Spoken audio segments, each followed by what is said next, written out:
Coming up next in the Niagara Frontier Radio Reading Service, we have a reading of the Niagara Falls Review. Following that at midnight, we have the USA Today Weekend Edition rebroadcast from Friday. The following program is intended for listeners who are blind, have low vision, or have another print disability, which makes reading, holding a book, or turning a page difficult or impossible. The content is copyrighted by the respective publishers. For more information, please visit us on the web at nfradioreading.org. Hello, this is Chuck Stevens, and for the next hour, I'll be reading from the April 8th issue of the Niagara Falls Review on the Niagara Frontier Radio Reading Service. Looking at the front page, Winterstein showed no signs of sepsis, an expert has said. Vital signs, symptoms did not indicate infection before her death, the inquest hears. Written by Alan Benner. There was nothing to indicate Heather Winterstein was dying of sepsis when she visited St. Catherine's Hospital Emergency Department in December of 2021, an expert witness testified. After reviewing records of emergency department staff from December 9th, the day Winterstein first visited the hospital, as well as a post-mortem exam after the 24-year-old Indigenous woman died while waiting in the hospital. After returning a day later, Dr. Ron McMillan said there was also nothing to indicate she had an infection that could lead to the condition. McMillan, an emergency department physician with 35 years of experience and director of emergency medicine at McMaster University, was called as an independent expert witness as the inquest into Winterstein's death continued Tuesday, sharing his insight into the response of hospital staff and the hospital care the young woman received. He said Winterstein's temperature of 36.7 Celsius and her blood pressure at 98/60 were normal, though a little low. Her respiratory rate and oxygen saturation were also normal. While her heart rate at 115 beats per minute was mildly elevated, he said that could have been caused by pain or discomfort she was experiencing rather than an infection. Winterstein, the jury heard, did complain about generalized body pain and pain in her right leg that she had been experiencing for about 6 days. Responding to questions from Jean Lyles, counsel representing several Niagara Health physicians who treated Winterstein at the time, McMillan said her symptoms were not specific to sepsis or an infection that could lead to the life-threatening condition that has a 16% mortality rate. Asked if Winterstein showed any signs of symptoms of sepsis when she visited the hospital on December 9th, McMillan replied, "No, in my opinion, she did not." McMillan said there's also no definitive test available that can help a physician diagnose sepsis, which he described as a generalized systemic response to infection. Maybe sometime in the future we'll get there. That would be a wonderful thing, he said. Currently, even screening tools used to help physicians identify the potentially deadly condition are not perfect, he said. McMillan said tools doctors use to identify sepsis, such as systemic inflammatory response syndrome, SIRS, would typically red flag warning signs that include elevated temperature, blood pressure, and heart rate. But he said none of those warning signs were present when Winterstein visited the emergency department.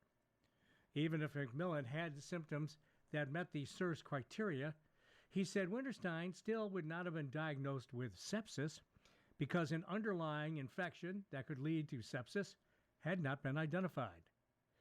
The inquest, expected to last another 8 days, is being streamed online with testimony from 22 witnesses. A 5-member jury will review evidence presented with the option of making recommendations aimed at preventing similar deaths. Our next article, the Falls Manor to become transitional housing site. The restaurant will remain open for resident work experience. A 73-year-old institution in Niagara Falls is being converted into transitional housing for women and gender-diverse people living in poverty, while also providing skills development and workforce training opportunities. The transformation of Falls Manor's restaurant and motel is happening with $9.8 million in federal funding from Canada Mortgage and Housing Corp. and $2.5 million from YWCA Niagara Region, which purchased the Lundy's Lane property last July. Construction has begun on the motel portion of the property to have it turned into an 18 one-bedroom units, along with 21 standalone cabins. The project will have wraparound supports and skills development training through YMCA Niagara for residents in the on-site restaurant, which remains open and operating as it has been since 1953. The residents would be either coming from homelessness or, in our partnership with Birchway, would be coming from domestic violence or gender-based violence situations, said YWCA Niagara Region Executive Director Elizabeth Zimmerman. We are also working with Niagara Regional Native Center because we recognize the overrepresentation of Indigenous women in our programs. So it will give us the opportunity to ensure that we are providing culturally appropriate services as well. She said transitional housing plays an important part in helping people find financial stability. We know that there is still more that we can do, so this is the next step in providing those kinds of supports. It's about not only keeping something that's been a local institution, but now changing how people can, in a sense, access it, because when people come and have a meal here, they're now supporting programs and services in their community for vulnerable people. Zimmerman said construction is expected to take about a year. Project officials held an invitation-only event at the restaurant last week, along with local dignitaries, to provide more information about the redevelopment. St. Catharines Liberal MP Chris Biddle said the project is that next piece in the puzzle to ensure people keep moving through the system. The thing about the housing crisis fundamentally is the ultimate solution is easy. We need to build more housing. How we get there is the challenging piece, he said. There is not enough vacancy in our region to allow people to move through that housing space, and this will allow people to not only have that opportunity, but to build the skills that they need. Sue Mingle, representing Niagara Falls Conservative MP Tony Baldanelli, said the project will help combat homelessness while utilizing a well-loved local establishment. The Falls Manor project is a great example of rebalancing funding away from reliance on long-term shelters, encampment management, and crisis intervention, while preserving a cultural and well-loved landmark, she said. This project treats people with dignity and respect, addressing immediate needs by not only providing homes, but integrating housing with employment, skills and development, long-term stabilization that will allow residents to enter or re-enter the workforce and be self-reliant, and it's all in a single, repurposed, public accessible site. Shannon Mitchell, representing Niagara Falls NDP MPP Wayne Gates, said the project is not just an investment in housing, it's an investment in people.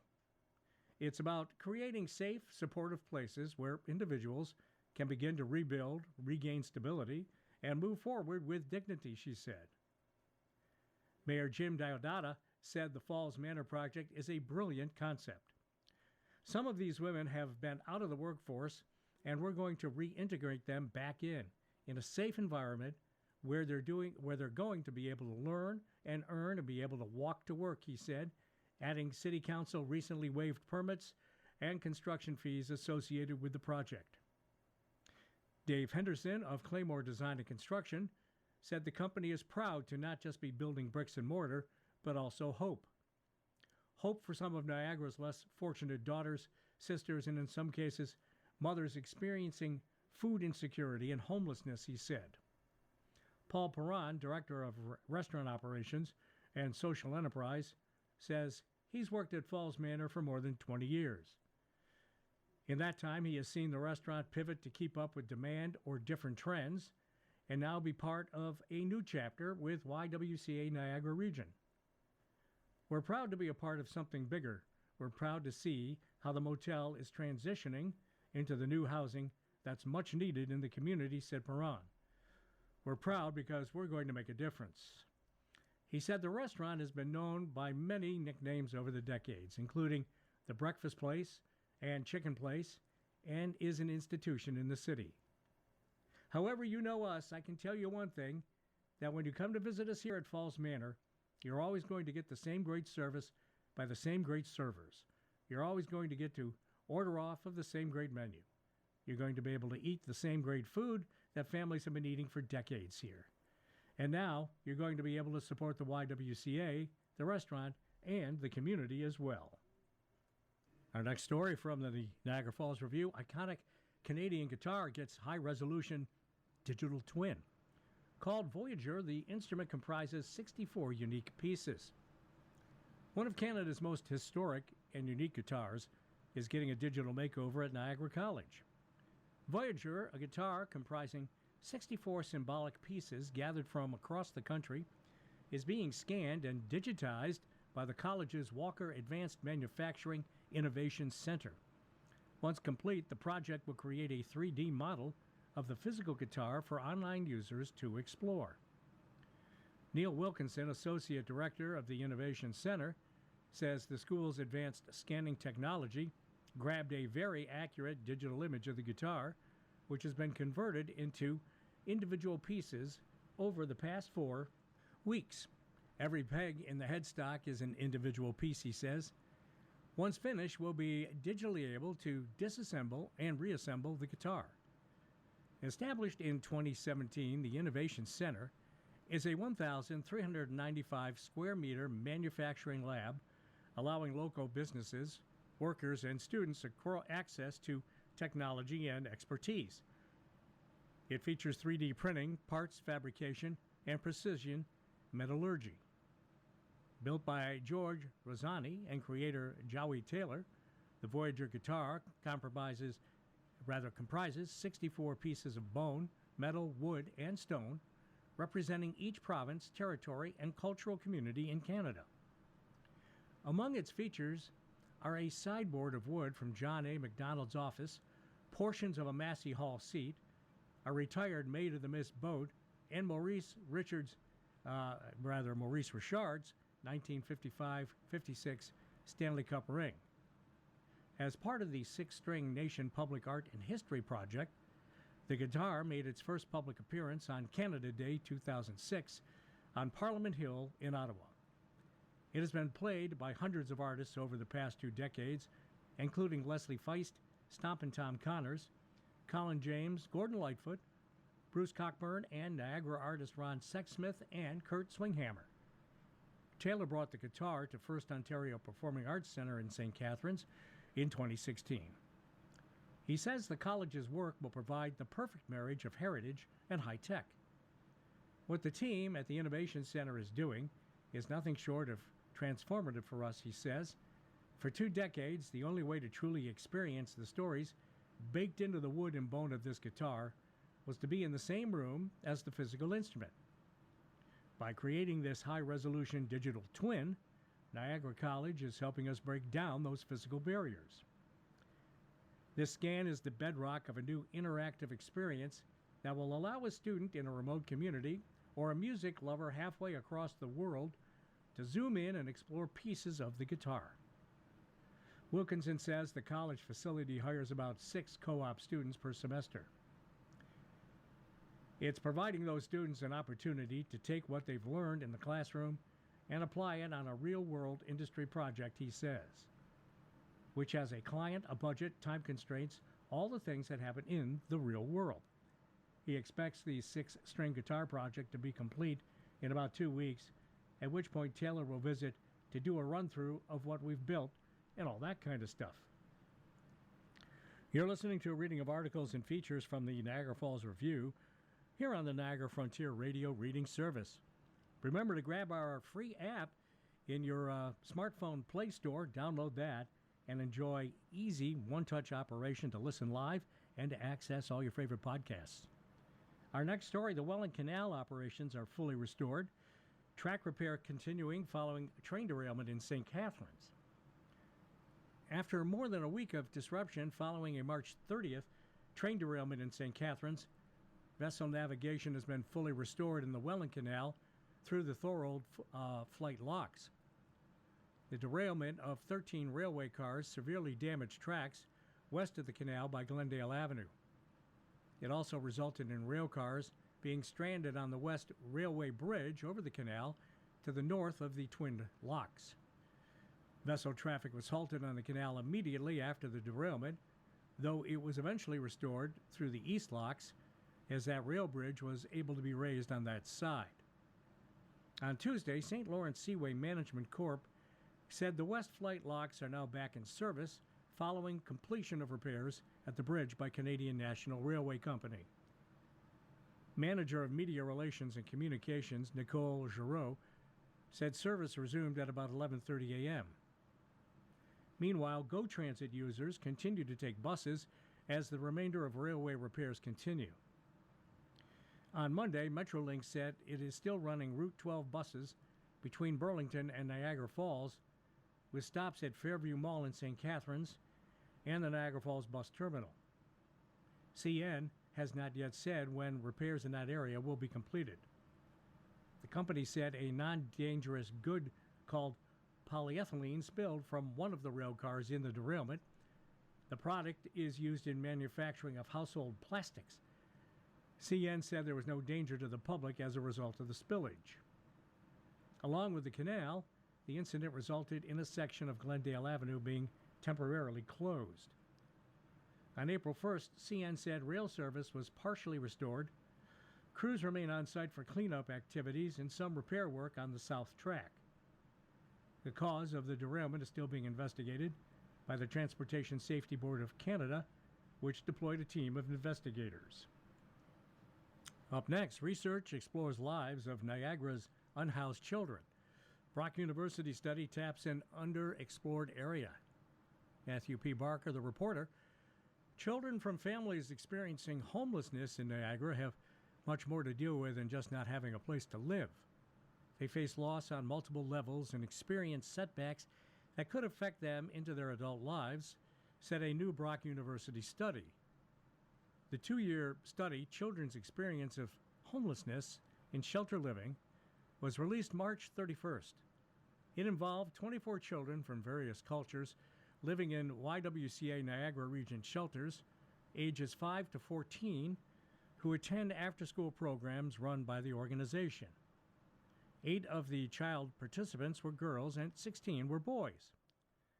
The study shared stories of unidentified Niagara children experiencing homelessness and outlined recommendations based on their insights to enhance support and meet their needs, said a media release from Brock.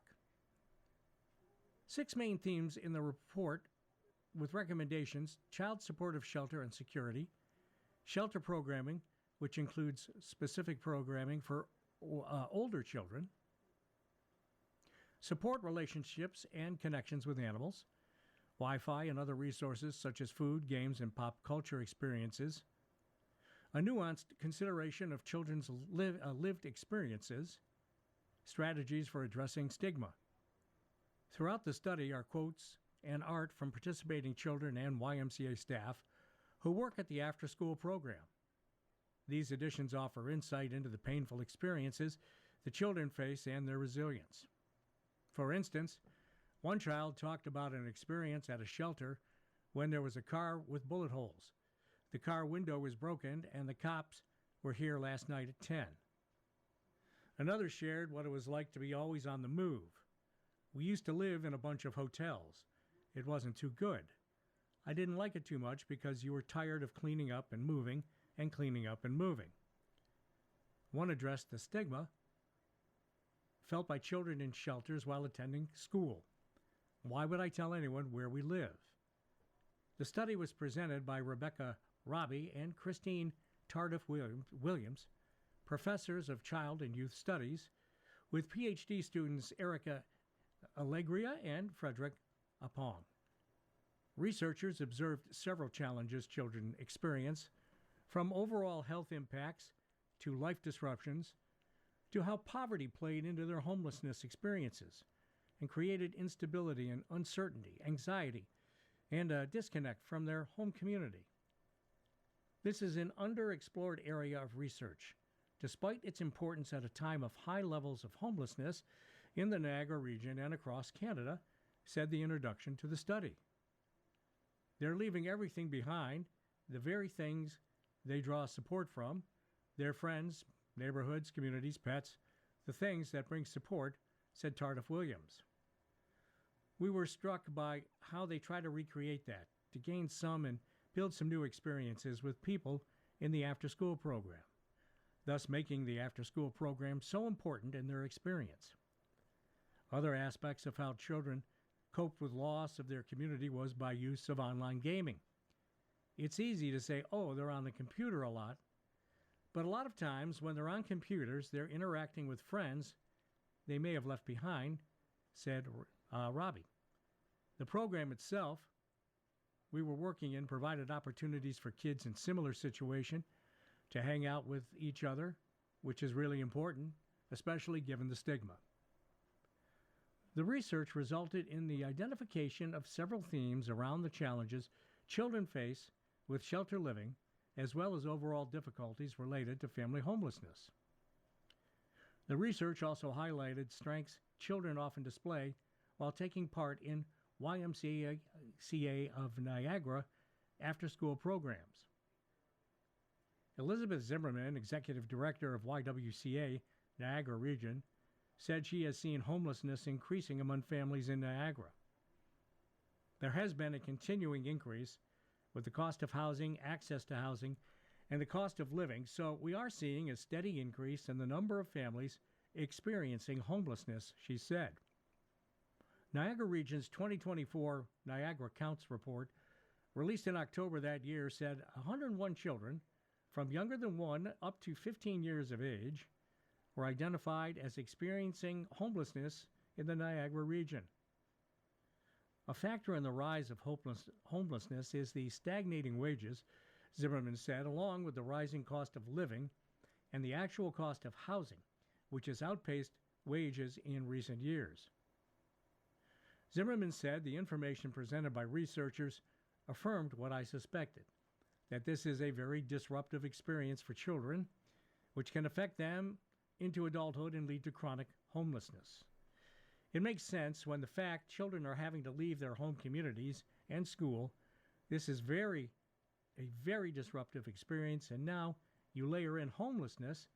On top of that, the fact that they're experiencing stigma and bullying when identified as coming from shelters, she said. As part of the presentation, a panel of shelter and housing workers spoke about what they have experienced while working with families. Mary Ellen Simon, Niagara Regional Native Center housing worker, expressed concern Indigenous children were not represented in the research. Previous studies, including one in 2021 by the region, have found Indigenous people in Niagara are disproportionately affected by homelessness and make up more than 22% of the unhoused population, but represent only 3% of the total population. Simon said when it comes to Indigenous homelessness, any studies or responses should be led by the Indigenous community. Robbie said a noticeable challenge in the study was building rapport with the children, as it points to how long it takes to develop relationships and how hard it is to do this kind of research. Also, children could leave at any moment. You're in the middle of a project and you're like, tomorrow we're going to do this project, to learn from them, and then you go and they'd be gone, she said. The process is also about balance, said Tardif Williams. It's striking a balance between building rapport and relationships essential to doing and getting the research done, to hearing about their experiences and waiting just long enough to get that relationship built, and then they might leave, she said. So you're trying to get the answers before that happens. You're listening to the Niagara Falls Review on the Niagara Frontier Radio Reading Service. Over to the opinion page. The 51st State Talk gets put on ice for now, written by Susan Delacourt, an opinion piece. Donald Trump's views on Canadian sovereignty appear to be constantly in motion, weaving back and forth like his social media feed. Thanks to a British author, we learned this week that all the 51st State Talk is now on the back burner for two reasons. One lies in Trump's respect for King Charles, and maybe more significantly, the president doesn't have enough time to annex this nation. In a book excerpt published in the UK by the Daily Mail, author and royalty expert Robert Hardman recounts a conversation he had with Trump late last year. It was Hardman who brought up the subject of annexing Canada. They had been talking about Trump's quest to take over Greenland when Hardman pivoted to the 51st state ambitions. Somewhat riskily, Hardman asked the president if he could please leave Canada alone too. He said it amounted to turning his back on an old ally, and moreover, it would undoubtedly make the King of Canada unhappy. According to Hardman, that prompted a slight pause. Do they still recognize the king, or have they stopped that, he wondered. It's worth pausing here to flag a couple of things. If this really was the first time Trump had reflected on the monarchy's status in Canada, he missed some large signals sent last year. Most notably, King Charles read the throne speech last May and politely underlined that Canada was to remain the true North, strong and free.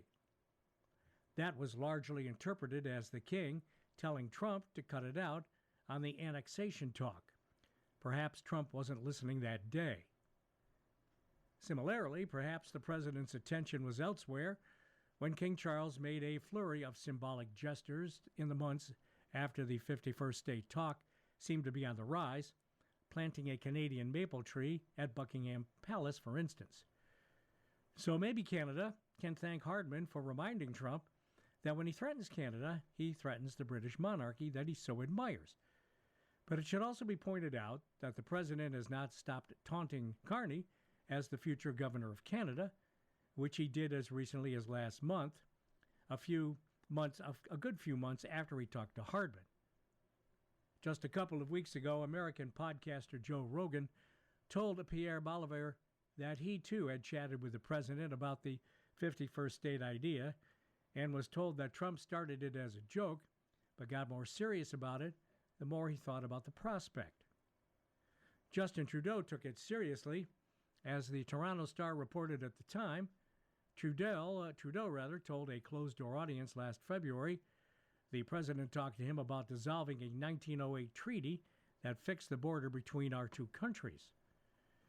If Trump has scaled back his annexation hopes, it's probably the time and attention considerations.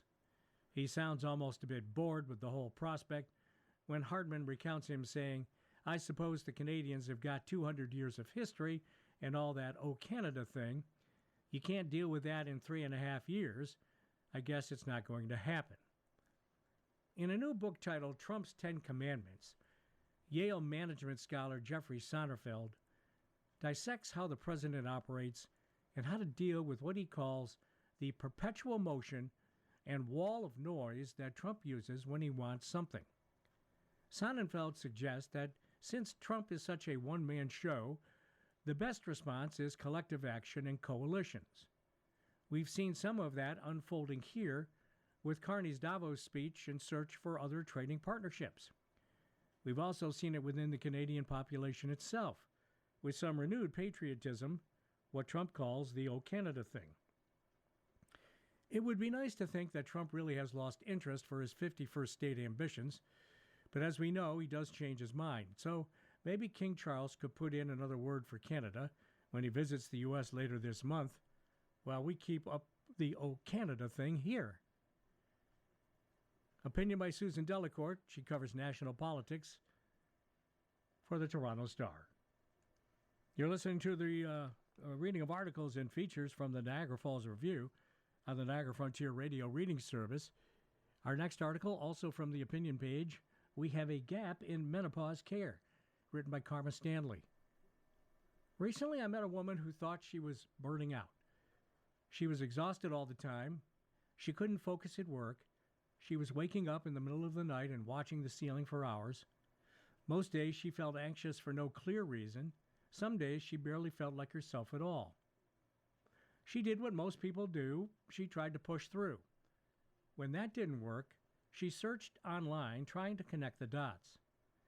By the time she came to see me, she had been dealing with these symptoms for well over a year. No one had told her that it might be menopause. Her experience is remarkably common. Across Canada, women are navigating a major life transition without the support they need.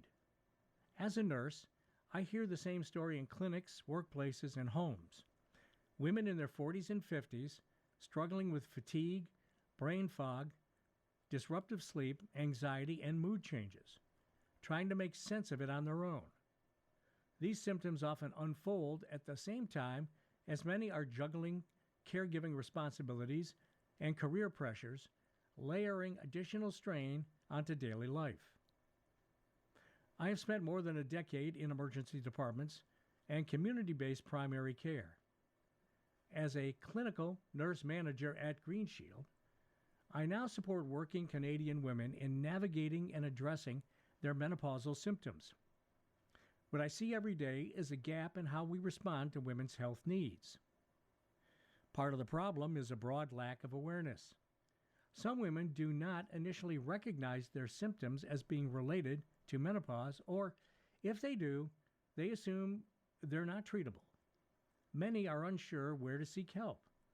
But even when they do, another barrier often appears. They are not always heard. In healthcare, this is known as epistemic injustice, when a person's account of their own body is minimized or dismissed. I see it when women are told their symptoms are just stress or part of aging, without meaningful discussion of options. Many arrive feeling they need to prove something is wrong. So they start doing the work themselves, researching, comparing symptoms, and booking multiple appointments to address issues one by one, hoping for answers. Meanwhile, life does not pause. Nearly 2/3 of women say menopause symptoms affect their performance at work, and many report that time spent seeking care disrupts their jobs. It's an issue that, according to Menopause Foundation of Canada, costs the Canadian economy $3.5 billion per year in lost productivity. It impacts retention and equity across the workforce, yet few workplaces offer meaningful support. Canada is beginning to respond. The National Framework for Women's Health, a proposed federal act to systemically address gaps in how women's health needs are researched, funded, and treated, signals real progress. But frameworks take time to translate into care, and women are already waiting. The direction is there. What is needed now is urgency and collaboration between governments, employers, and health systems, because no single sector can close the gap alone. That means federal and provincial governments co-founding menopause literacy campaigns and provider training. It means employers providing personalized hormonal health supports that simplify the search for care. It means medical and nursing school treating menopause as core curriculum, not a footnote. And it means the framework being accelerated, past funded, and implemented. Canada is investing in women's health, and that's a good start. But for the women sitting in front of me, trying to understand why she no longer feels like herself, progress cannot be something she waits years to experience. Menopause is a normal part of life. Getting care for it should be too. Written by Karma Stanley, a clinical nurse manager and leads the Hormonal Health Program at Green Shield. Listening to a reading of articles and features from the Niagara Falls Review on the Niagara Frontier Radio Reading Service. Lots of ways to listen to us, of course, online at nfradioreading.org and on your smart speakers as well. Next article up from the local section, Walker Estate gifts $3 million for Niagara healthcare training. Donation will help college graduate 800 additional students each year. The Norris Walker's family's decades-long commitment to Niagara College reached a milestone last week with a $3 million legacy gift towards the school's new health education expansion. Construction is ongoing on the Welland campus to address a shortage of frontline healthcare workers in Niagara and enable the college to graduate 800 additional students from its health programs each year. The gift builds on a $4 million donation from the estate announced in June 2025, which funded student supports and campus redevelopment. The combined bequest totals $7 million, the largest legacy gift in Niagara College's history. The $3 million gift was announced during the college's 34th annual gala on March 28th. Norris Walker's lifetime of community service and philanthropy is reflected in all corners of our community, and his decades of support for Niagara College has changed the lives of thousands of students, said College President Sean Kennedy in a news release. All of us at Niagara College are incredibly grateful for this legacy gift, which will significantly enhance our ability to bolster frontline health care in Niagara. In recognition of this donation, the 1,210 square meter main student and community gathering place in the new health education building will be named Norris Walker Family Community Courtyard. Last summer, the college renamed a Niagara-on-the-Lake campus common area Norris Walker Family Community Courtyard.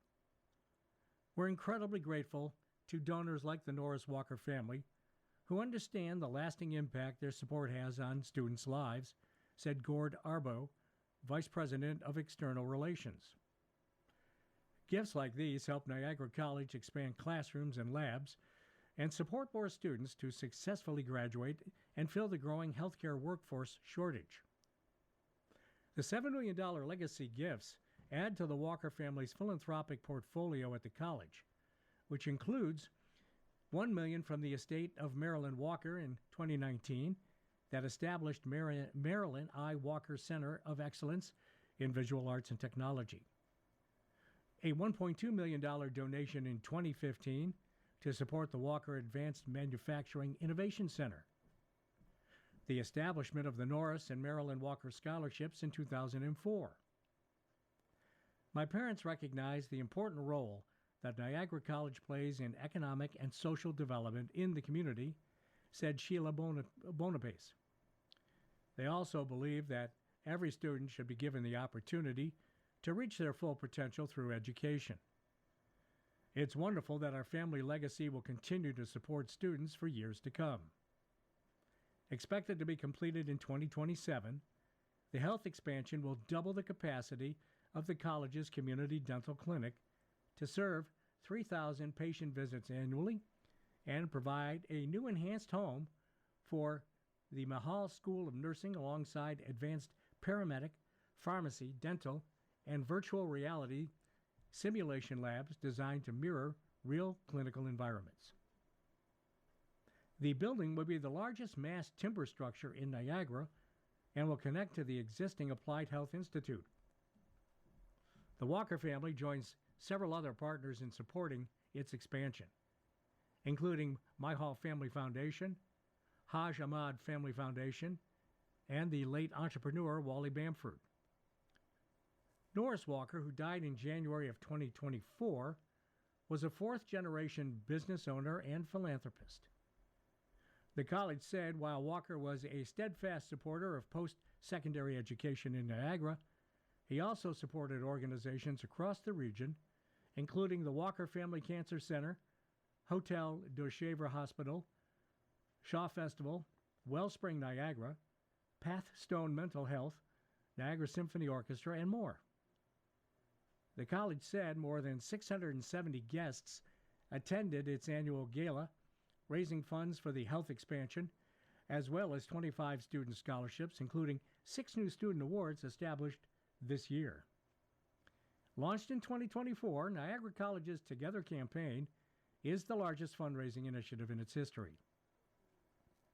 The $50 million campaign focuses on addressing workforce shortages in healthcare and skilled trades, making education more accessible, creating diverse learning environments, and fostering research, creativity, and innovation to help close Canada's productivity gap, said the college. In more local news from the Niagara Falls Review, horsing around at West Lincoln Memorial Hospital. A public art sculpture will feature horse themes symbolizing local agriculture. A stainless steel and bronze sculpture of a relaxing horse will be greeting visitors in the courtyard of West Lincoln Memorial Hospital this summer. We were looking at the agricultural history of Grimsby, the history of horses in the area, but also the desire to have a large agricultural animal that created a sense of peace said Brandon Vickard. The Hamilton artist and dean of the School of Arts, Media, Performance, and Design at York University was selected to create the $225,000 outdoor artwork for the Main Street East Hospital in Grimsby. By having a horse that's lying down in a relaxed pose, it creates a sense of calm, he said. The working title for the sculpture is The Equestrian. Vickard said the steering committee overseeing the project, it includes members of Grimsby's arts community, Hamilton's Health Sciences, and Ellis Don, general contractor for the new hospital, chose the horse theme in February, following input from the community. A couple of themes that were really standing out for them was the idea of the agricultural history of the area, but also the role of the Niagara Escarpment and the bird population, Vickard said. I kind of split the middle and decided maybe we can come up with a piece that actually blended those two things into a single work. Vickard said visiting a hospital can be a trying experience, and he's hoping the sculpture will play a part in reducing stress for people coming to the site. What we're going to have is this quarter horse in a relaxed, almost slumbering pose on top of a rock that's going to connect to the escarpment, and there's also going to be a small robin on the back of the horse. Vickard said over the past 3 months, he made a 3-meter clay model of the sculpture that is about 2/3 to scale. He said the model will be scanned and the image will be reproduced in roughly 10 three-dimensional wax sections that will be sent to a foundry in Georgetown. Then we cast those wax pieces in bronze, and we weld all those pieces together, said Vickard, adding all the welding will be done in his shop. The goal is still to have it installed by mid to late summer, he said. Dr. Joan Belair, Chief of Family Medicine for HHS and Medical Director of WLMH, said the artwork reflects the character of the community and values such as graceful endurance and balance. Our next article, a forum to address reimagining Douglas Memorial. With the clock ticking on the planned closure of urgent care services at Niagara Health's Douglas Memorial site, a healthcare advocacy group is presenting a public forum to discuss Town of Fort Erie's plans for the future. Fort Erie Healthcare SOS is holding the forum at the Fort Erie Leisureplex Banquet Hall Saturday, April 18th from 3 to 5 p.m. It was arranged for local elected representatives from all 4 levels of government to speak. Presenters include Fort Erie Mayor Wayne Redekop, Regional Counsel Tom Amancini, Niagara Falls NDP MPP Wayne Gates, and Niagara South Conservative MP Fred Davies. The town launched its Reimagining Douglas Memorial initiative late last year. Its objective is to maintain an urgent care center at the former hospital, which is to close when the new South Niagara Falls Hospital opens in 2028. The proposed healthcare model also includes primary care, indigenous health, diagnostic imaging, non-acute care beds including palliative care, allied health, and post-secondary health programs. The town has hired a construction consultant to look at the physical state of Douglas Memorial to determine what would need to be done to ensure it can function into the future, as well as health services consultant to help develop its overall plan. Representatives from Fort Erie met with Ontario's health minister in January to present its proposal, which also includes a commitment to prevent temporary UCC closures the town experienced last year. It also calls for allowing 3 physicians' family health organization models, down from 6, to form in small rural communities to allow smaller primary care teams and clinics to operate. Healthcare SOS founder Heather Kelly said the forum is an opportunity for the town to provide an update on its healthcare model. As well, the elected officials at upper levels of government can let residents know what steps they are taking, she said. Also presenting will be Ontario Health Coalition Executive Director Natalie Miha, who will give attendees an overview of the state of healthcare in Ontario, Kelly said. More importantly, though, she said the forum will give the public an opportunity to provide their 2 cents. The hope, Kelly said, is that attendees leave with some level of confidence that represents at each level of government has a plan of action to ensure a future for Douglas Memorial. Next up, from the Arts and Life section of the Niagara Falls Review, Canada's Nolan heads to Santa Carla. Paul Alexander Nolan is sinking his teeth into his newest role as The Lost Boys, a new musical, hits Broadway. The production is generating buzz from audiences and praise from the original 1987 bloodsucker himself, Kiefer Sutherland. Doesn't Kiefer still look fantastic? You know, maybe he is a vampire, Nolan quipped. Posting a video message last month on Instagram, the 80s heartthrob shared his thoughts on the new take. As an original cast member, I was invited to one of the first run-throughs almost a year ago. I enjoyed myself so much that I wanted to be a part of it. Sutherland signed on as a co-producer of the musical, but unfortunately for Nolan, the two didn't get a chance to meet. But the Rouleau, a Saskatchewan-born actor, knows the importance of having his stamp of approval. I'm glad he's on board because that's important. This is a story that lived in him, and the property itself is so important to Warner Brothers. The fact that we got to do it is a big deal. The Lost Boys audience previews, which allow the production to work out issues and adjust scenes, started last month with opening night, scheduled for April 26th at the Palace Theater in New York. The musical takes us back to the fictional California town of Santa Carla, made famous 39 years ago in the 1987 cult classic that co-starred Jason Patric, Diane Weist, Corey Feldman, and the late Toronto-born Corey Haim. The stage production will mostly stay true to director Joel Schumacher's film, as a family tries to start a new life in a friendly town, with new acquaintances quickly turning into undead enemies. In this version, the lead character, Michael, befriends a local rock band leader whose musical taste just happens to be blood. There's a lot of references to some of the film's lines, and the characters are all honoring that iconic movie. A veteran of the stage, Nolan made his Broadway debut in 2012's Jesus Christ Superstar, continuing his career with roles in Once, Chicago, Water for Elephants, and Parade. Now in his 11th Broadway production, the versatile actor takes on the villainous role of Max, originally played by the late Edward Herrmann. In the film, Max is the secret head vampire controlling Sutherland's character David and his band of bloodsuckers. The Lost Boys cast includes Grammy winner Shoshana Bean as Lucy, and a young ensemble of stars with L.J. Bennett playing Benjamin Pajak as Sam, Maria Worries as Star, and taking on Sutherland's role as David, Ali Lewis Borozgoy. Last night I came home and said to my wife, who was still awake with our baby, I need to put earplugs in before the curtain call. If they're going to yell, they're screaming. It's like rock stars came out when the Lost Boys come out, and David, and they even cheered for me. I was like, okay, you're giving it up for the middle-aged dude. I love you. Behind the scenes, actor Patrick Wilson produces alongside James Carpinello and Marcus Chait, while two-time award winner Michael Arden directs.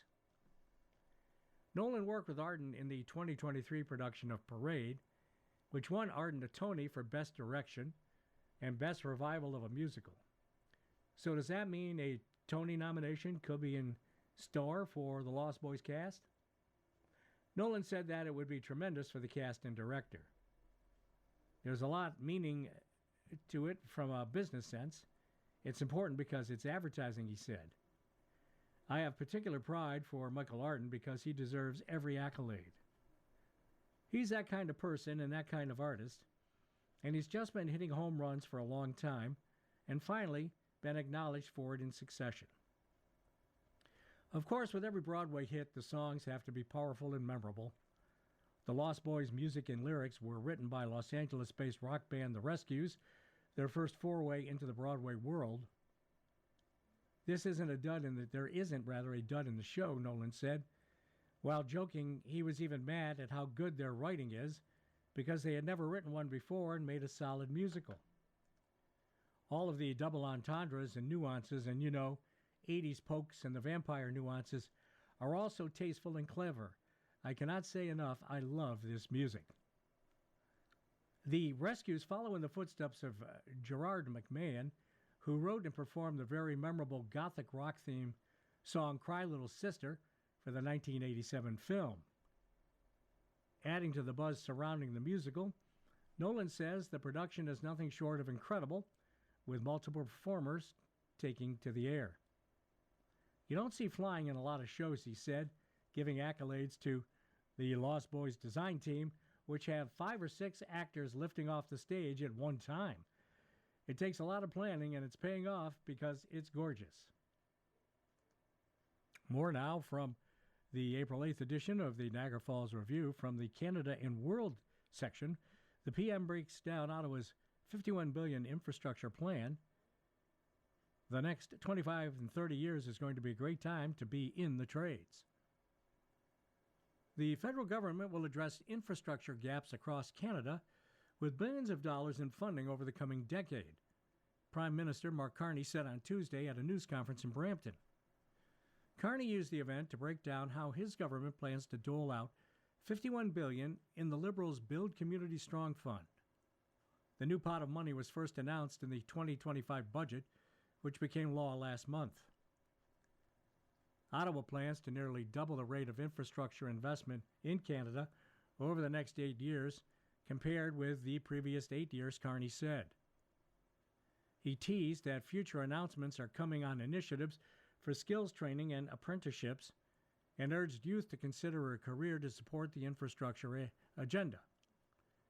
The next 25 or 30 years is going to be a great time to be in the trades, to be an electrician, to be a pipe fitter, to be a welder, to be a plumber, a carpenter, and beyond, because we are literally going to build this country, Carney said.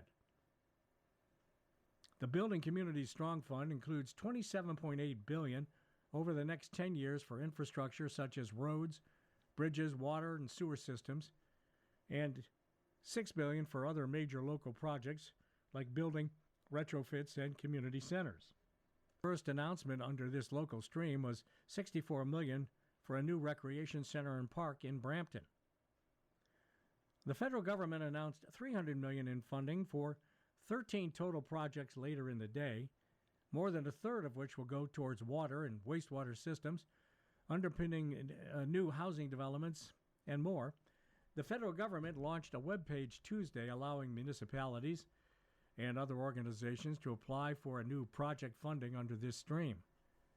The remaining $17.2 billion in the fund is to be matched by provinces and territories and used to reduce the cost of building new infrastructure and housing. That includes $5 billion over 3 years to build out healthcare facilities such as new emergency departments. The federal government announced last week that Ontario will use $4.4 billion of its allotment to waive sales taxes on eligible new homes for the next year. With $6 billion set aside for the province, Ontario will receive the biggest share from the provincial and territorial stream. Quebec will receive $3.6 billion, British Columbia will get $2.2 billion, and Alberta will receive $1.9 billion, with hundreds of millions of dollars set aside for the remaining provinces and territories. Provinces and territories are required to allocate 20% of their fund to rural, northern, and indigenous communities. 10% of funding through $6 billion direct delivery stream must go to indigenous-led projects. British Columbia MP Dan Albus, the Conservative Shadow Minister for Transport, criticized the infrastructure fund rollout as another re-announcement in a statement on Tuesday. Conservatives want our infrastructure, homes, and health to grow and improve, but the Carney Liberals need to get out of the way and scrap their anti-development laws and unaffordable taxes, Albus said. Also from the Canada and World section, Calgary-born astronaut enjoys payoff day. The Artemis II mission has at times left Jenny Gibbons feeling tense and tired, but the sometimes bated breath and fatigue aren't hindering the Calgary-born astronaut from taking in the historic mission from deep inside a NASA control room in Houston. I'm truly so tired, she told the Canadian press late Monday, but when I wake up, I think that there's no place I would want to be other than mission control and following Jeremy and my other colleagues. On Monday, fellow Canadian Jeremy Hansen and his 3 American crewmates, Reed Wiseman, Victor Glover, and Christina Cook, looped the moon in a 6-hour lunar flyby, going further into space than any humans before, breaking a distant record set by Apollo 13. It's a step toward landing boot prints near the moon's south pole in just 2 years. The mission is a highlight of NASA's first return to the moon since the Apollo flights of the 1960s and 70s, and Gibbons got a second-row seat after days, weeks, months, and years of planning. Today was the payoff day, she said. It was an awesome experience. Gibbons was to fly in Hansen's place in the event he couldn't. Since last week's launch on April 1st, she has been a voice link from Earth to space, coaching Hansen and the other astronauts on key mission objectives. She said inside mission control moments felt particularly tense in the lead up to and immediately after the Orion capsule's loss of radio signal as it traveled behind the moon, entering an expected communications blackout. Obviously, you want all the systems to work perfectly, and sometimes it just takes a little while, said Gibbons, so we were lucky today. A couple moments of tension, but overall super positive. The 4-person crew was tasked with capturing images and other geological observations of the moon. They were on their way home Tuesday, set to splash down in the Pacific Ocean off the coast of San Diego, California on Friday. Gibbons said she's eager to see images from the flyby, and it's particularly keen to see those of a total solar eclipse that the crew described as something out of sci-fi. She is also curious to see a pair of fresh moon craters, one named Integrity after the Orion spacecraft, and the other named for Wiseman's late wife, Carol. The commander wept as Hansen put in the request to mission control. Reed's a really wonderful person who brings a lot of light, so hearing his family be honored in that way was special, Gibbons said. The Artemis mission is unique, she said. Those on board the capsule observed parts of the moon never before seen, something she noted remote robotic sensing just can't match. Findings from this mission will help shape the future of space exploration, she said. Gibbons said she would love her own trip to space when the time is right, but for now she's content to see Hansen through his. This has always felt like Jeremy's mission to me, and he's a very dear friend, she said. I adore him and his family, and seeing him live his dream has just been such a highlight for me. You've been listening to a reading of articles and features from the April 8th issue of the Niagara Falls Review. We read from the Niagara Falls Review every Sunday at 11 p.m. Your reader has been Chuck Stevens. Thank you for listening.